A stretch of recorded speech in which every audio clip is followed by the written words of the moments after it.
Today from the BBC. Tonight, we no longer trust the criminal justice system.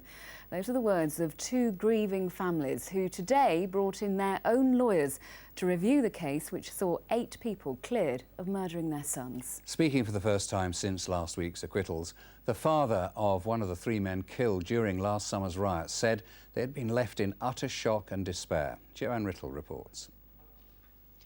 2 families speaking for the first time since 8 men were acquitted by a jury of murdering their sons in last summer's riots of, in their words, the pain no one should ever have to endure.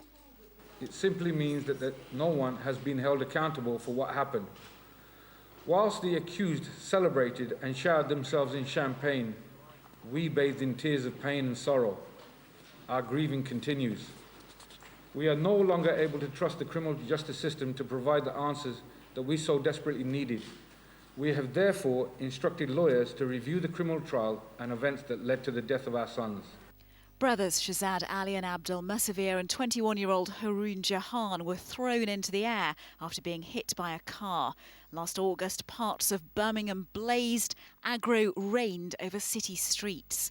The conduct of a senior investigating officer, Anthony Tagg, is now being investigated by the Independent Police Complaints Commission after it emerged that he'd lied under oath.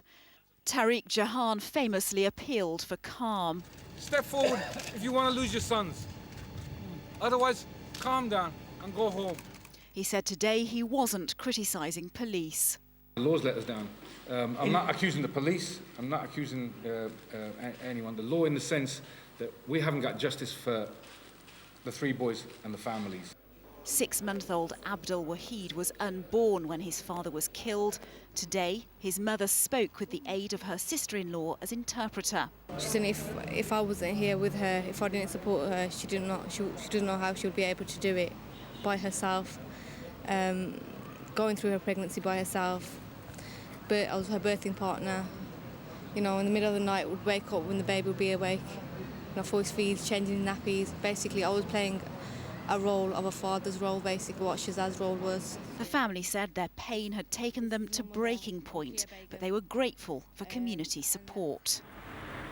Life goes on in this community today. A foundation is now being set up in memory of Haroon Jahan by his family. His father said he hoped it would strive to build community resilience. The families say more developments will follow, including a peaceful protest outside West Midlands Police Headquarters tomorrow. Joanne Riddle, BBC Midlands Today. And tonight, Sharon Rowe, Assistant Chief Constable, has issued the following statement. She says the Chief Constable and the Crown Prosecution Service have met families of the victims to hear their concerns. And she goes on to say that she's met leaders at Birmingham City Council to discuss the outcome of the trial and how the police and the council can help build better community relations. Coming up later